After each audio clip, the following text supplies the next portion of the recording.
All right. Hello, everybody, and welcome to Geopolitical Trends, where truth matters. Excited to be with you on this November 11th. Man, time flies. So, this is why it's important not to waste it on the trivial stuff that don't matter. Because yeah, the only thing you will never get back is time. So, anyway, very excited to be with you. Hope you had a relaxing weekend and you are ready to embark on a new week. So, anyway, I got an interesting topic that I'm going to be addressing for you. This one has to do with the latest developments between Hezbollah and Israel. I'm not going to get into who fires what and all that. All that it's part of the equation, but you're going to have to look at the big picture as to really what does it mean, given that there are certain other aspects that's taking place on the global stage, like, for example, now the election of Trump. What does it mean for the future of the Middle East or West Asia, that is, or the Arab-Israeli conflict? All this has to be taken into consideration. So this is what I'm going to be providing you my analysis about, and I'll answer some super sticker questions if there are any towards the end. So let me just say hi quickly to our wonderful community here. Willie Holman, as always, good to see you. Hamad Siti, ping you. Muslim Revert, Francis Tango, as always. Truth Seeker, Hanging G, good to see you as always. Jesus Aguilar, good to see you. Haven't seen you for a while. Hope all is well. Juan KC, as always. Matt Becky, as always. Poseidon, good to see you. Same for you. I didn't see you for a few days. The last live streams I didn't see you. Hope all is well. Army with Harmony is here, of course. Susan Jensen and Garson Snow, good to see you all. Iron Z, good to see you. And Bamboo Soldier, good to see you as well. So let me, guys, share some housekeeping stuff with you before I'll delve deeper into all this. Well, there's my make sure to join me on the 12th, which is tomorrow at 1900 hours, for my conversation with Jerry and Fernando. I think I have a picture here. I'm going to share it with you guys. Somebody told me I'm going to start calling you guys the three amigos. This is a wonderful picture I took with them in Guangzhou. Yeah, it was in Guangzhou. Uh, and we met there for dinner. I was invited. It was Jerry extended the invitation for dinner, and Fernando got me a boat ticket. So I'm very grateful for that. So I hope to reciprocate one day, host them here in Dallas if they make it over here. So anyway, we'll be having an interesting conversation. So I'm going to be talking about the big picture, especially from someone who lives there. They've been there for over almost 25 years, each one of them. So that's a long time. You get to understand the culture inside out. So make sure to join me on that conversation tomorrow. I'm also going to be reaching out to Einar Tangen and Warwick Powell. So you all know those two individuals. So haven't decided yet. Most likely we'll do them on the big channel. So we'll be there. But nonetheless, I'm going to reach out to them and let you know. And the third one is my conversation that I'm going to be having on the 16th, if I'm not mistaken, with Anna Malindar, the soon-to-be Dr. Malindar. So she's working on completing her PhD. So soon we'll call her doctor once she earned the doctor. So I look forward to that conversation because Anna's been writing. I've been reading some of her stuff. Very insightful about Philippines. She's from Philippines, of course, but this is something you need to understand. Because why? Because the policy of Trump towards Asia, that includes the Philippines. Philippines is going to be sacrificed if they don't pay attention or reverse course.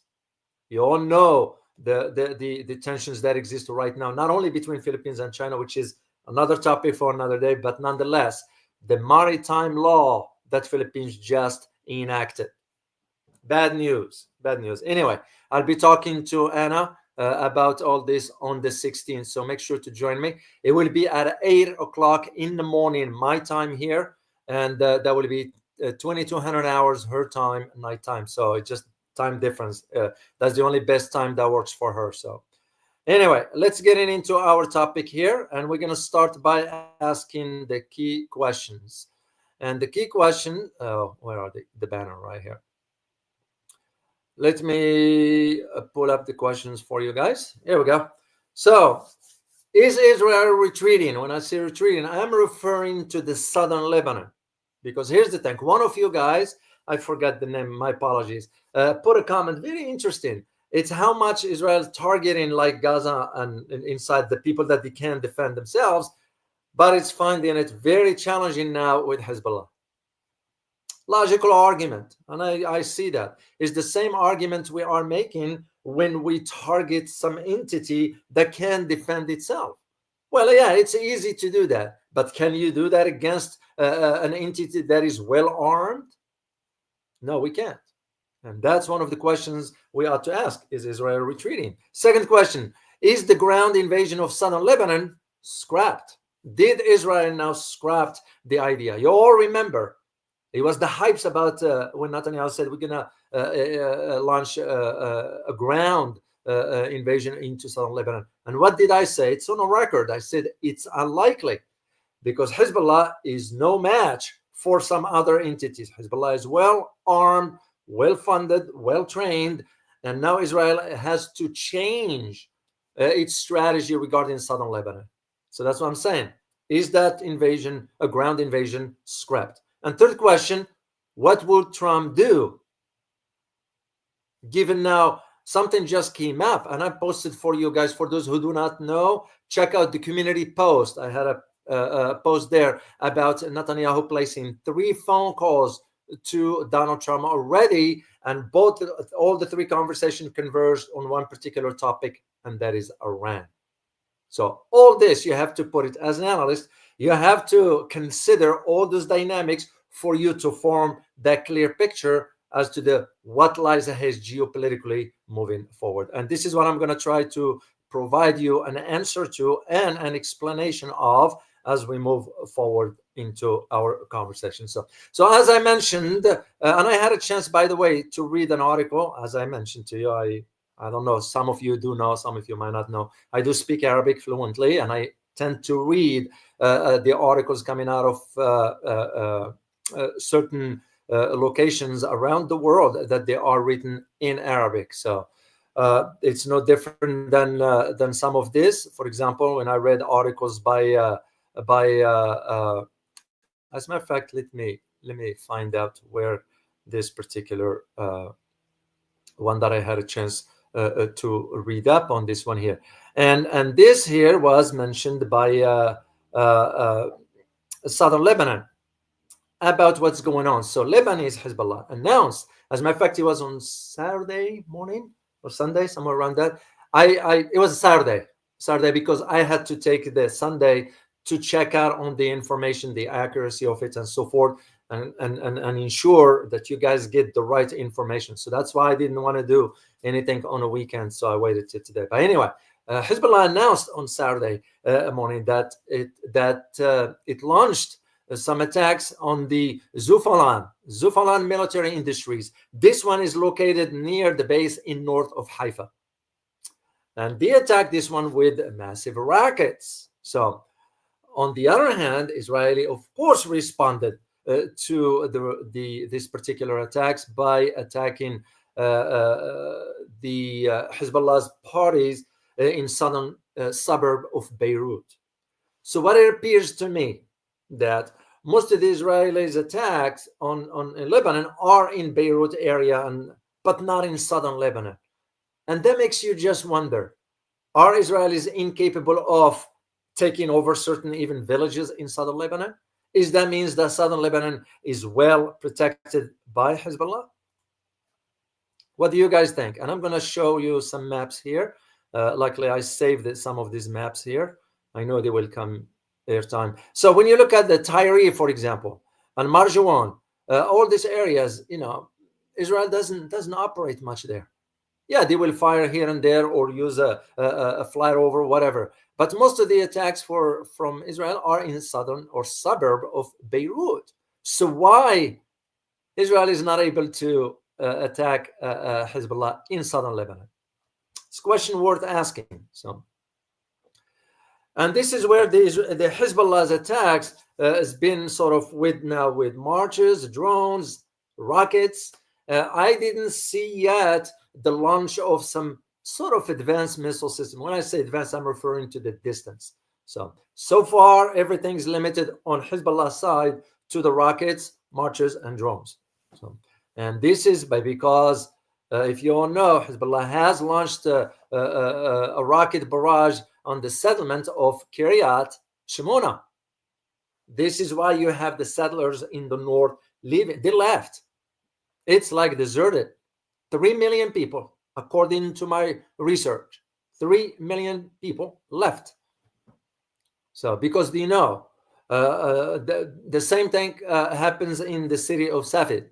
So the settlers in the north understand the challenges that the IDF is going to have dealing with Hezbollah, because Hezbollah it's a strong force. Hezbollah is well organized entity, and I'm going to share with you soon as we move forward as to why, for example, the decision was made to name Naim Qasim as the new Secretary General of Hezbollah. There's a lot of dynamics that takes place into this.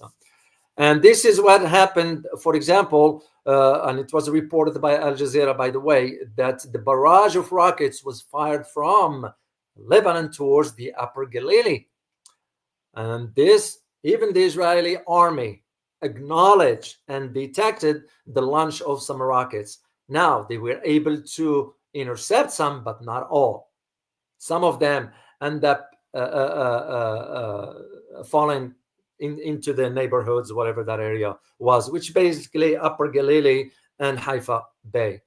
That is where, this is why now, and it just was announced this morning, that now Israel is canceling everything pertaining to Haifa, because they are now very concerned about what lies ahead moving forward. And this is why you have the sirens were sounding the entire weekend.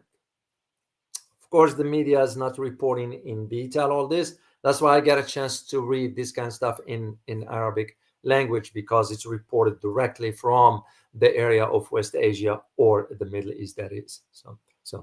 And even the Israeli Channel 12 itself reported that rockets were detected towards Kiryat, which is north of Haifa area. So the Israelis are acknowledging that they are under bombardments by Hezbollah using the rockets so far. The marchers are part of this. The drones are part of that particular operation, if I may use the term. And this is where you start to think about the question and again, when you read in Arabic, you kind of get a better understanding of where things are. When it says, for example, Hezbollah قادرون على مواجهة إسرائيل العاجزة عن احتلال القرية رغم العدوان. So it translates basically to Hezbollah is stating that we are able to confront, and I quote, by the way, we are able to confront Israel, which is unable to occupy a village despite the aggression, end of quote. And that's highlight to you, by the way. It highlights to you the challenges that now Israel is finding. And I argued this before. Marching into southern Lebanon ain't going to be easy. It's not a cakewalk. Because IDF was thinking, oh, we can just, no. No, because you're dealing now with a very well-structured force. And because here's the thing. Because Hezbollah possesses a large arsenal of weapons and rockets. And till today, Israel is still unable to occupy any Lebanese village. So despite what you've been hearing, and despite the air raids that Israel has conducted, they weren't able to have troops on the ground in southern Lebanon. Because you have to go back into history. 2006, why did Israel end up leaving from Lebanon? Because it was forced by Hezbollah out. Of course, it took a few years for Israel to admit that one. And this is why you are seeing now where Hezbollah is moving into the next phase, because now they are moving into a different phase. And as a matter of fact, it is the first time that Hezbollah attacked Israel in the Golan Heights. Whoever thought? Well, you know where the Golan Heights, right? Let me show you the map again, guys. I don't know if you will be able to see it here. The Golan, it's not showing here, but it, those belong to Syria. That's part of. I don't know if it will show up here. I doubt it.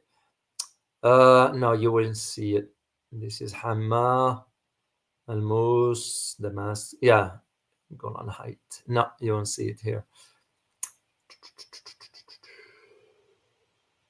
No, we don't have it here. So unfortunately, but anyway, and this is where I am saying you got to start to think in terms of, okay, is now Hezbollah entering into a different phase of dealing with Israel? What do you guys think? Yes or no? In your opinion, do you believe Hezbollah is entering into a new phase of its dealing or its tensions with Israel? Let me just quickly see your answers here, guys. Just yes or no, please, because this way I'll be able to gauge where you are. Ramzi Abdurrahman, you're saying yes. Muslim Revert, you're saying yes. Francis Tango, you're saying yes. Army with Harmony is saying yes. Okay. Alwan Omer, you're saying yes. Hang NG, you're saying yes. So apparently, and I concur with you guys. I concur with you because I see it moving into Masian Dossier, you're saying yes. RNZ, you're saying yes. I couldn't agree more. It's moving into that direction, except that mainstream media is not reporting it as it ought to be. Of course, they have to word it differently. And this is where that difference comes in, as to when you read something in its original language. Of course, things can get lost in translation and so forth. But nonetheless, that's not the point. The point is that they are moving into this because things have changed. And this is why Hezbollah is saying we are able to face Israel. And that explains, plain and simple, why Israel, as of today, couldn't move its IDF forces into southern Lebanon. And as a matter of fact, I do have, where is it? I found, and I'm going to put a link for you guys later on as to where I get this one from, and highlight to you why the Israelis now acknowledging the difficulty of fighting Hezbollah in southern Lebanon. So, and this, by the way, was reported even here in the U.S. That the Israeli reservists, and I quote here, as saying that Hezbollah tactics are similar to that of Hamas in the Gaza Strip, but the fighting in Lebanon is harder. End of quote. The Israeli army admitted in statements on Thursday that 5 soldiers were killed and 16 others were wounded in a battle in southern Lebanon during the past few weeks. End of quote. And I'll provide you guys the link later on for you to see it and read it for yourself. So, of course, to those who read Arabic, it will be easier for you to understand all this. Now, here is another dynamics that I need you to understand, which I'm going to highlight in this analysis for you. There are 2 main things that we need to consider. One of them has to do, as I mentioned earlier, with the election of President Trump and of President-elect. He's not a president yet, And to those who think that Trump's going to do this and that, let's take a step back, guys. You need to understand the nature of Trump himself. Trump ain't politician. Trump is for Trump. Let me just put this as an American. I'll tell you, do I have faith in a guy? No, I don't. Do I have faith in any American leader? No, I don't. Because we don't have leaders anymore. Let me just put that on the record. And second thing is, when you think about what will Trump do with Netanyahu, what can he do? Because Trump would not be able to go against Israel anyway. You all know this. It's fact. It's reality. So when he says, I'm going to stop wars, well, which wars are we talking about? And those are not wars. Those are conflicts. No, Ukraine is slightly different, but even with that. So, and even Hezbollah is saying, we got nothing. We don't care who's in the White House as long as we care for the Lebanese people. So Hezbollah is putting this out to highlight. That's a subtle message of saying we don't trust whomever is in the White House. And rightly so. because we tend not to hold our end of the bargain anyway. So, and this is one of the reasons why you have to consider that aspect of what he's going to do. And like I mentioned earlier, in the community, I posted a post there about Netanyahu placing 3 calls to Donald Trump already, 3 calls, and they all converge on one particular topic, and it has to do with Iran. Now, here's a second question for you. In your opinion, do you believe that during when Trump inaugurates the office, will it be during his inauguration or before, that the United States and Israel together will attack Iran? Yes or no? In your opinion, do you believe the United States and Israel will attack Iran? Let me just see your answer here.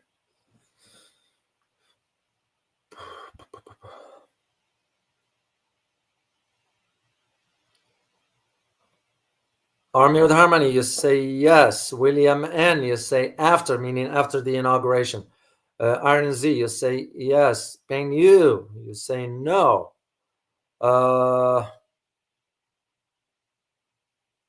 Somebody put F. Gordon, Carleon, you say nope, meaning they won't.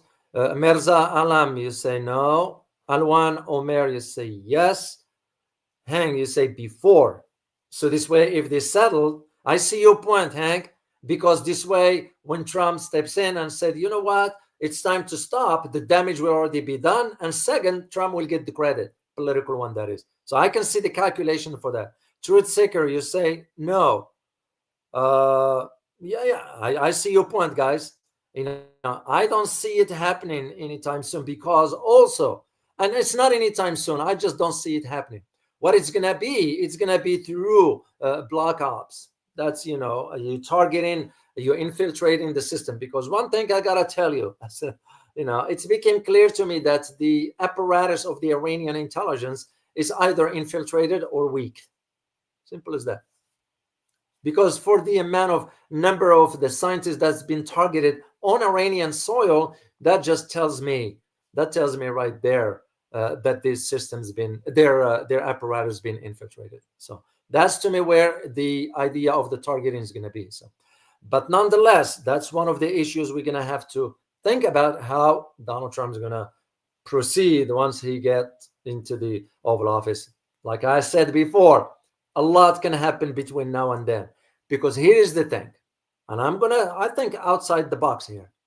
What if Donald himself was taken out or is taken out? Do you think it's too far-fetched? The possibility is there. I won't be surprised, knowing what I know. So what if he's taken out? How do you think that's going to change now the equation or the calculus for everybody? That's something to consider. The second thing has to do with the current summit that is taking place today. Where?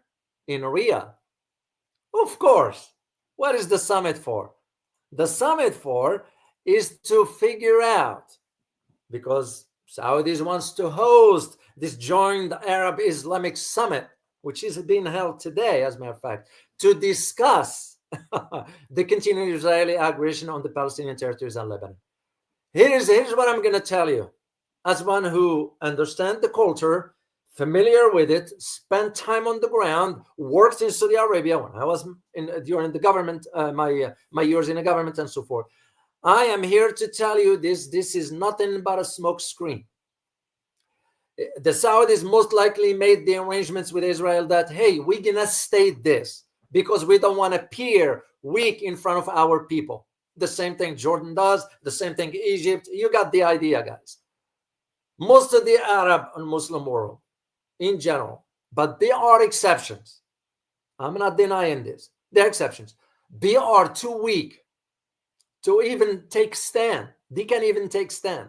So when you read something like this now, the Arab leaders, the Arab and Muslim leaders are meeting in Riyadh to discuss how Israel can stop its assault on Gaza and Lebanon. All this is not. We've heard this from way back. You also the images of the Qatar the head of Qatar meeting with the Europeans. We need to find ceasefire. You all heard the Saudis, the Jordanians. It's nothing but hypes. It's nothing but hypes. Because here is what's at the heart of it. What's at the heart of it is not Lebanon, is not Gaza, sadly. What's at the heart of it is that the Saudis are now so scared because they are witnessing how they are losing their so-called leadership role in the Muslim world. Because as it stands now, and I'm going to ask you this question, guys, as it stands now, with this conflict that's been going on now between Israel and Gaza, who's in the Muslim world taking stand? There are only two entities, two, no more. I can consider a third one, but third one is far out. I'm talking about inside the Middle East. Only two. Can you guys name who those two entities or countries, whatever you want to term you want to use? And they've been taking stand. Yeah, you will know. You will know because it's still till today. Yemen, Barry, you got it. Yemen is one of them. This is why now we use the B-52 to target certain locations in Sada. Yeah, Yemen. The second one is Iran. And I saw this one. Truth Seeker, Jesus Aguilar, Iran and Yemen.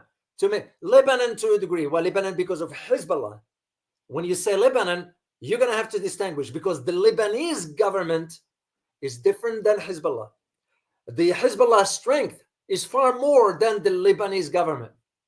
I'm here to tell you. So, but the countries I was referring to, Famida, you're absolutely correct, Iran and Yemen. There's the only two states that they are taking stand. So when you hear the Saudis are saying, we're going to hold the summit, Arabs and Muslim leaders to divert attention of their population from the failure of the economic, education, health, you name it. They always use the Palestinian cause. Saudis are no different. But in the case of the Saudis, they are seeing the shifting sands of the geopolitical landscape in the region, which gives them less influence in the Arab or Muslim world. Look what Malaysia did. Anwar Ibrahim. Remember what he did say to Tony Blinken, to his face. You don't come over here and lecture us about human rights or democracy. He's right.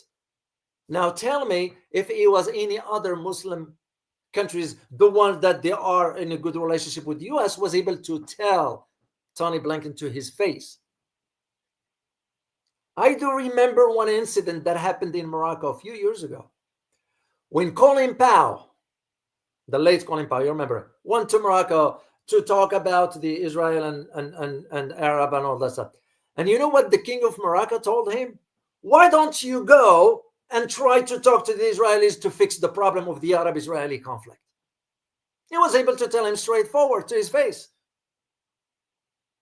Of course, in a diplomatic setting, you don't insult someone. You just tell him straightforward. So I do remember that incident. But now you look at the Saudis. Can the Saudis tell the American, no? Look at just what happened with BRICS to the last minute. While the BRICS summit was taking place in Kazan on the 25th, who was visiting Riyadh on 24th, I'm sorry, who was visiting Riyadh at that time? It was Tony Blinken. And who the Saudi government ended up sending? They sent the foreign minister. As a matter of fact, it was the same guy. Farhan, he's from the royal family, whatever. He's the one who represented Saudi. So what happened when the head of states were attending? It's because my bad is that Tony Blinken gave the MBS the order, stay put or else. And this is why, if they are to embark on this summit, we got to figure out how to end the conflicts in Lebanon and Gaza. It's hypes. Because look what it says right here, and I quote, Saudi Arabia is hosting the summit at the directive of the custodian of the two holy mosques, King Salman bin Abdul Aziz, and his continuation of the effort exerted by the Prince MBS and the Prime Minister. To highlight to you that, the Saudi government is working on behalf of the Palestinians. It's a bull. It's a BS. They are not. No Muslim countries, except you look at Yemen and you look at Iran. Facts are facts, guys. I have nothing against the Muslim world, whatever, and I don't care. But what's factual is factual. Arabs tends to talk. There is a saying, to those who speak Arabic, you will know what I'm talking about. اتفق العرب على ألا يتفقوا. Arabs, when I say Arabs / Muslims, agree not to agree. All they do is talk. So, but the point, and I'm not going to focus too much on this one here, I just wanted to highlight to you these two aspects of it within this conversation of this summit. So, and like I mentioned, just to go back to my original topic here about Hezbollah and Israel, just to highlight to you the idea of why Israel is very concerned about going into southern Lebanon. Because here is what happened, is that Israeli radio, state radio that is, in other words, the government acknowledged and stated that several people were wounded by the firing of an anti-tank missile at the town of Mutila in the Upper Galilee, while Israel launched deadly raids on Lebanon that left people dead and wounded. They did. I'm not denying this one here. But the idea that it's the first time that Hezbollah will attack or attack Israel in the Upper Galilee, because you're talking about closer to the Golan Heights. So, and this is what's important for you to understand. That's the reason why I wanted to do this. This is not about firing this and firing that. This is about understanding the big picture as to where things are moving forward. That's the key. So, and that's why I mentioned earlier, Israel now is recognizing the difficulty of fighting Hezbollah. And this leads us to, of course, there's another thing that we need to consider, is that in the US, we just announced yesterday that Iran is trying to assassinate President-elect Trump. We don't know. Ain't true. We heard this before. Once again, let's divert the tensions. So, Iran's foreign minister immediately counter-argued this accusation, that's saying that why Iran is seeking to assassinate the current and former U.S. officials, saying that it was untrue and proved false. So, and that is the Iranian foreign minister stated, and I quote, "The repeated accusation is a conspiracy by the entity and Iran's, by the Zionist entity and Iran's enemy to complicate issues between Washington and Tehran," end of quote. Why is this important for you also, guys, to understand? Because the first thing that's going to come into mind now is for Iranians to think about how they're going to proceed now with Trump being elected. Because remember, in 2018, Trump unilaterally pulled the U.S. out of JCPOA, the Joint Comprehensive Plan of Action, and imposed heavy sanctions on Iran. So as of today, Iran did hold its end of the bargain, but we didn't. And that now put the ball in the court of the Iranians now to think, of course, what we're going to do now. You can't be bowing to the Americans forever because they will abuse you. And it's going to have to be something else. And that something else has been in form of, should Iran go nuclear? Because think about it. It was a statement by the Pakistani government. Just listen carefully. Stated that because Israel wanted to threaten Pakistan. And Pakistan told, through its foreign ministry, that it would be a mistake if Israel or any other entity threatens Pakistan. Why? Because Pakistan is a nuclear power. That's all they said. Makes you think twice. Because if you think the Pakistanis will not use their nuclear if they are attacked, you are mistaken. And this is where the path of the Iran now, there's a conversation inside the political establishment in Tehran as to maybe time to move forward with this nuclear plan. Yes, some representatives of the government saying Iran is not interested in a nuclear device, but this is not for that. as a deterrence. There's the possibility of that. And again, all this to think about the big picture. The second thing regarding this Iran issue is that, mark my word, listen carefully, guys, mark my word, that both Russia and China will come to the aid of Iran should Iran be attacked. I just find that out this weekend. And that will be a conversation for another day, because I will do a separate live stream just for you too. I might even do a recorded analysis for you and just release it for you guys. But this is the important thing that I need you to understand. Speaking of earlier, when I said that Trump Trump is for Trump, it was a comment by Zeus Mary Youssef. And thank you for sharing this. I'm going to share it with you guys in the community here. The individual wrote, and I quote, "Trump is a businessman turned politician. He's surrounded by billionaire businessmen who financed his presidential campaign. Once he is seated inside the White House, his main focus will be, number one, to cater to the demand of his billionaire campaign contributors. Two, to go after those who were or is currently prosecuting him. This is revenge or vengeance. And three, make sure whatever he does will benefit him and his family's business.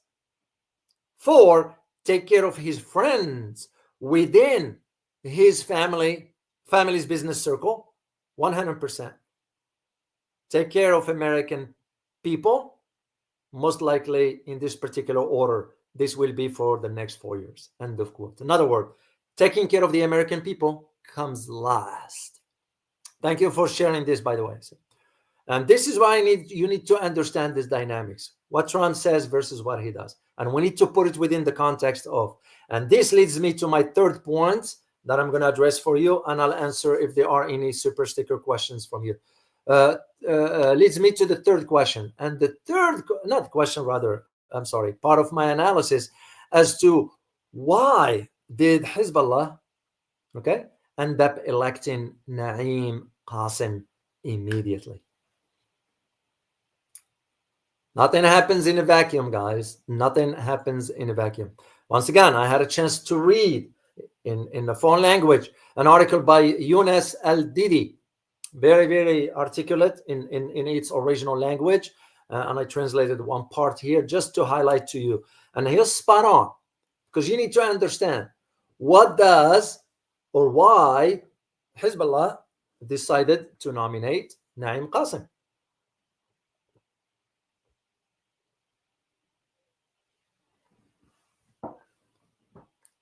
Excuse me. So it's because you have to understand the dynamics under which taking out Hassan Nasrallah came, and to maintain the validity and the credibility of the organization. A decision had to be made immediately. And of course, they have what they call the Shura Council. Shura means when you consult with each other. They have one that elects the most suitable for the position. This is not about power. It's not about that. No. And this one, you have to think about the timing of it vis-a-vis the ongoing conflict with Israel. So, and this is where the author Younes Al-Didi was right, and I couldn't agree more with him. He wrote, and I quote, "The party appears to seek to send the three core messages inside Lebanon and to Israel. The decision sends signals regarding, one, the stability of the party, two, sensitive timing, and three, the transition to the initiative stage, after absorbing the first shock." Spot on. And the way to understand this, for you guys, the way to understand it is you have to understand why Hezbollah ended up upping his game as far as targeting Israel. They're not fearing Israel. But do you notice the response, how it is? Where Israel responds? Does Israel respond in southern Lebanon? No. I mentioned that earlier. Responded in the suburbs of Beirut. Well, Does Israel send its ground troops into southern Lebanon? No, it can't, because they know what the consequences will be. So, and this is where you have to think in terms of, and I couldn't agree more with the author about the idea of what is the message of all this. Well, of course, you have to send the message that the organization still stands. This is what the nomination of Naim Qasim, let me show you here his picture here. And he was the deputy secretary anyway. He's been around long enough, also understand the dynamics. So is that the structure is fine. The whole, if you don't have a well cohesive structure, this is like, for example, you think about what can I tell you, Europe, the EU, or Ukraine, or whatever. You look at the structure of it; it's so fragmented. It's hollow in the middle. Even for us here in the US, the structure of our government is hollow in the middle. This is why you're seeing the failed policies. And most Americans have no clue, because they won't understand how to read this kind of stuff, because like I always say, an average American worries about dinner. They don't worry about do we understand how the American government structured this foreign policy or that foreign policy. They won't think about that. They are too absorbed into, I gotta worry about dinner, and I gotta worry about money, I gotta worry about greed, I gotta worry about what's in it for me. It's all about me. That's the mindset we have here. But structurally, we're hollow in the middle. So what you see with Hezbollah is different. So the choice of Naim Qasim suggests that the Hezbollah's party is working on maintaining that structure that has sustained it for decades, and it's only getting stronger. So, and this, when you get a challenge like what they did with the taking out, when Israel took out Hassan Nasrallah, coincidentally, by the way, they took him out. The nomination of Naim suggests that we are able to face whatever challenges comes our way. Second thing is that the timing of it, the timing, like the author mentioned, and I couldn't agree more, the timing of the selection of Naim Qasim and the losses of the Israeli forces inside southern Lebanon. Remember, I am focusing on southern Lebanon here. That's the stronghold of Hezbollah. In Gaza is a different story. This is why Israel keeps bombing Gaza, rendered, it's I saw some pictures. I won't even want to share them here, guys. It's hard. It's heartbroken to see. One that really just almost upsets me, to the point that it was two old ladies, very old ladies, sitting on a chair with just rubber behind them, holding their cane. They probably didn't eat for the day. To me, it was a heartbroken, because just imagine yourself at that stage, at that age, 70 plus. And this is when I hear about the Muslim unity. What unity? It's a lie. Stop lying, because they are using religion to justify whatever. Again, I have nothing against religion. You believe whatever you want to believe. But when you say, well, we got to do this because God said this and God said that, stop this nonsense. And really follow through what you say. If you stand for what's right, then do what's right. If you have the means to do what's right, then do what's right. But to be just talking, what for? Like Marcus Aurelius said, watch what a man does, not what he says. And here it is, 2,000 years ago, whatever that time was, and still hold till today. And that's where I see the difference, at least when you think about the structure for, and again, I'm not advocating for Hezbollah, by the way. I don't advocate for anybody. You advocate for what's right. Simple as that. So, and this is why, as tensions continue to rise between Hezbollah and Israel, only Israel to realize they won't be able to go into southern Lebanon. And all this without even considering yet the Ansarullah in Yemen, Houthis that is, and you don't consider other groups in Iraq. And you don't consider Iran part of the equation. So, and this is why the timing of it was very important. Why? It sends a message to the Israelis. You can take out whomever. There is already a structure in place that will replace the leadership if it's taken out, which means we will keep going no matter what. And the other point that I asked you the question about, which is part of this analysis in thinking in conjunction with what the author wrote, is that the idea of, is this the next phase now of Hezbollah? Initiation of the next phase. And it looks to me that it is. Remember one thing, Hezbollah is not using any missiles yet. Yet, as the key word. So. And this is where, and I couldn't agree more with the author, describing the group, Hezbollah that is, when that absorbed that shock of, oh my God, Nasrallah has been taken out. They absorbed that. It sank in. They moved on. The group has to move on otherwise. That's like you and your family. You know, if you lose a loved one, of course you're going to grieve. You're going to grieve for a few days, and that's normal.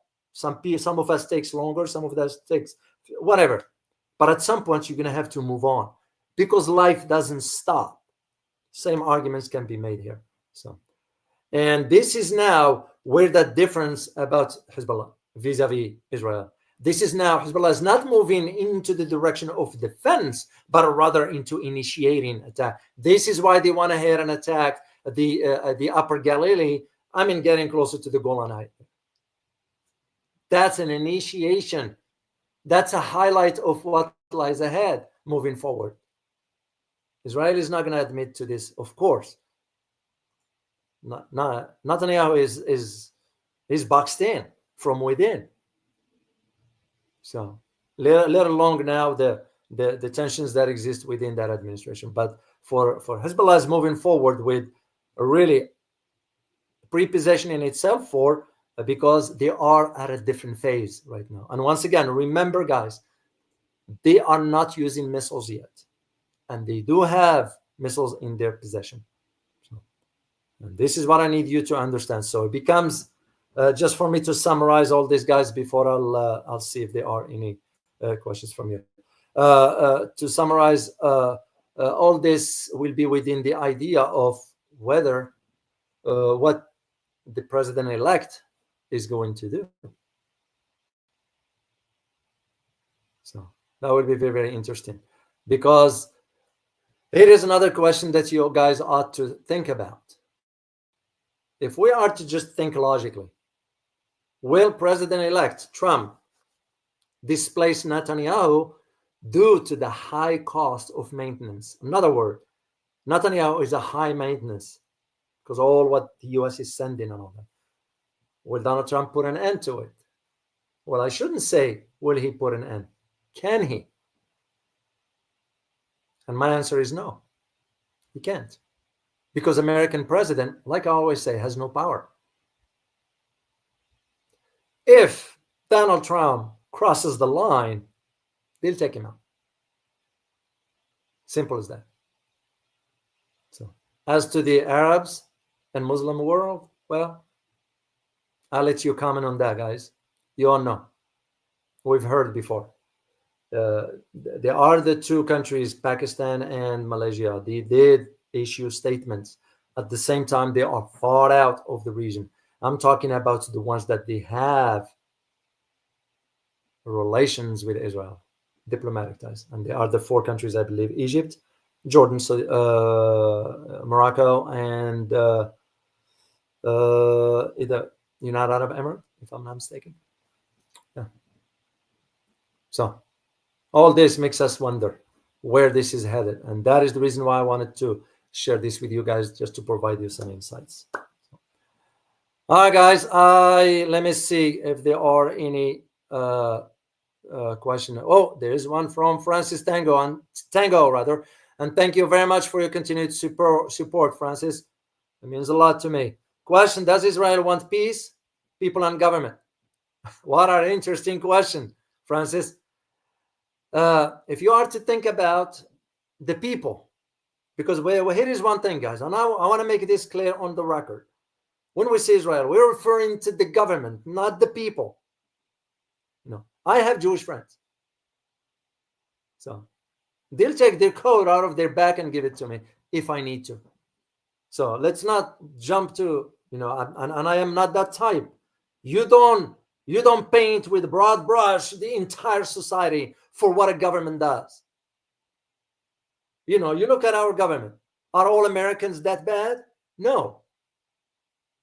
I tell you, by experience, no. So what the Israeli people, as a matter of fact, I did put in the community the picture of the demonstrations that's taking place inside Israel. We don't hear much about this because the government controlling the media. It's like what we have here. It's like what Europe is doing or soon to be doing. Which, by the way, there is one major problem is coming to Europe, a major one. And this one has to do with Trump. Listen carefully. He's going to tell the EU to back down regarding Elon Musk because EU wanted to sanction Elon Musk. You can see where this is going. Europeans are already shaking now as to where things are going to go. You all know France has been saying, well, we're going to have to have our own sort of force and all that stuff. You all know it's a lie.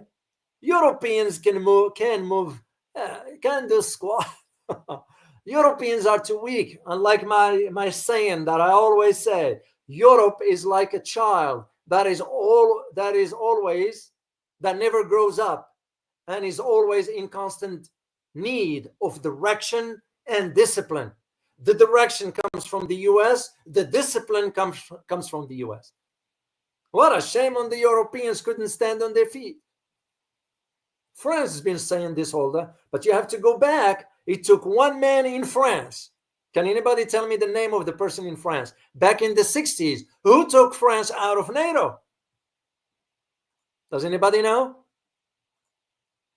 Let me see, and I'll get back to your question, Francis Tango. I didn't forget to answer. Let me just see what I'm thinking about it. Yeah. Oh, Jesus Aguilar. It was Charles de Gaulle. Indeed. Ace 1000, you got it. Rumpel Ace 01, you guys got it. It was Charles de Gaulle who did that. France has been talking since I was a kid. Since I was a kid, I've been hearing about France, the need for us to stand and have our European force. And when I grow older a little bit and start to learn and went to school and studied international relations, became part of my academic journey and so forth, I'll have a conversation with my family in France, in Paris, when I go. And it's like, what happened to those statements back then? You go all the way back to, as far as I remember, Valéry Giscard d'Estaing, when he was president, François Mitterrand, François Hollande, even Sarkozy himself. They were just, and now you got Emmanuel Macron. They're all just hypes. They can't move an inch because they are under the thumb of the US. Germany is another. Yeah, Angela Merkel was doing something slightly different because she was able to say no to the Americans. But if I am to go back, when Helmut Schmidt was the chancellor, when Helmut Kohl was the chancellor, no, those guys, they couldn't say no to the Americans. And now you have Olaf Scholz. Well, that's why I kind of use the term idiots, because I couldn't find any other word to describe them. When Olaf Scholz and Emmanuel Macron together saying we need to unite now that Trump won the election. What are you saying, man? You couldn't move an inch. You couldn't rescue your own economy. And now shutting down, speaking of shutting down of factories in Germany for bankruptcy, Boone, who's an avid supporter of the channel, someone I trust, he did private message me and told me that they didn't go bankrupt. They shut down those factories. Well, I was like kind of perplexed. Shutting down, that means you can afford to operate. If you can afford to operate, you're going to go bankrupt. Except that the article that I read used the term bankruptcies. So, and I'm gonna, again, I trust Boone, and he did explain this to me, and his word is enough for me. It's just for me to think on the big picture, and this is why, if I'm to go back to your question, Francis, is the idea that Israeli people wants peace. Yeah, as a matter of fact, there was some conversation inside Israel that they have no problem with having the state of Palestine and live peace side by side. But you have to understand the dynamics of what's going on behind the scenes. Look at no further than the new representative or ambassador to Washington. He's the one who is in support of getting rid of the Palestinians. So when you have somebody like that in the government, how do you expect the policies to reflect the will of the people? So, but as far as peace, yes, people want it. The Israeli people, not the government. Could it be that if you have a different type of government, things could be different? I have my doubts, because things have gone so far, and Arabs are not able to stand together. And again, this is not about war. It's about understanding the dynamics of all this. The Arab-Israeli conflict is as complicated as it gets.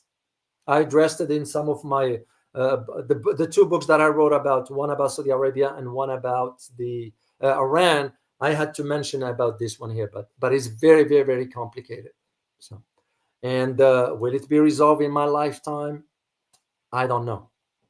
I wish, for the sake of peace, Palestinians, they have the right to live in peace as well. Israeli people have the right to live in peace.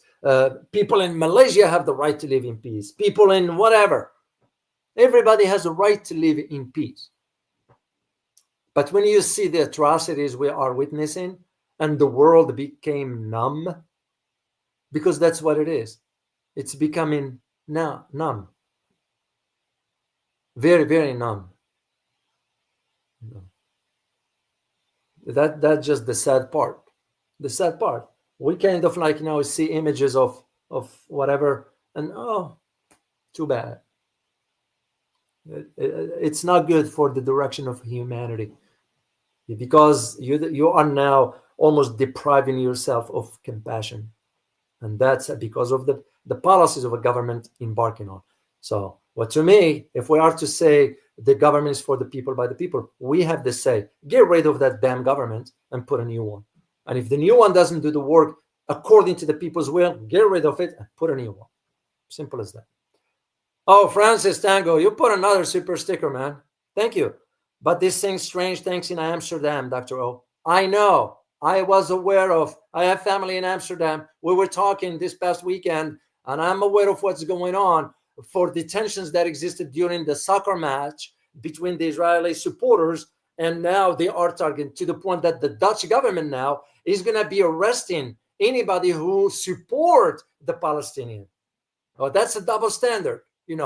Why don't you arrest the other Israeli people who initiated the tension? You can't be playing both sides, because to me that's double standard. So even the Dutch government has lost. I used to have great respect for certain European governments. Not anymore. They done for. And this call for so-called democracy, it becomes nothing but a bravado. It's not true. There is no truth in it. You are sanctioning one people who's standing up for something against others who don't care or just do whatever. Well, if you are to do this to this group, you do the same to the other. You don't favor. But the Dutch government, it's done for. Gone that era. Yeah, and of course their monarchy there is just a formality. It's their country. They can live with whomever. That's like England. You look at where England now is headed, economically speaking. Even birth rate now is the lowest since they start putting the record for that. The economy, the poverty. And yet the British people are paying their taxes to support the monarchy. Well, if that's what they want, more power to you. So, and again, that's different topics for another day. So, but you are right, Francis. I've read about what's going on in Amsterdam, and I was baffled by all of a sudden the Dutch government, even Germany, and even France, they put in stiff penalties now to the point of arresting peaceful demonstrators. Peaceful demonstrators. And that's when you start to realize the tenets of democracy, if there's so-called democracy, non-existent. If Aristotle, guys, if Aristotle 2,000 years ago warned about the challenges of democracy, when he stated, and I paraphrase here, democracy is a mess, he warned against democracy 2,000 years ago. Look where we are now. You got now incompetent people in charge of making decisions. You got incompetent government that can't even work for its own people. And I'm speaking about my own. I don't speak for other governments. I know, because I've heard about some saying, well, you look at some other countries, the likes of China, or the likes of Russia, the likes of whatever. I don't care for that. I care for my own country. I can't even speak for the Europeans, because Europeans can decide for themselves. Except that when you see where things are headed, when I see with my own government, they ain't working for the people. That's why. What would you vote for? Why? Let alone the vote itself is, you think about it. You vote, but it's the electoral college that decides. It tells you the story right there. So anyway, guys, hope you find this very informative. Remember to join me tomorrow for my interesting conversation with Jerry and Fernando. I can't wait to have a conversation with them. I've always learned something from Jerry. It's my first time having an interview. Actually, it's not an interview, guys. It's a conversation. I don't like to use the term interview. So it's nice. In a conversation, you kind of, just exchange ideas. And that's the whole idea of it, is to learn. That's all it is. So remember to join me tomorrow, and I look forward to seeing you. I'll be working on some other topics for you guys, and I'll see you next time. As always, remember, geopolitics impact your daily life in more ways than one. Till next time, guys. Bye-bye.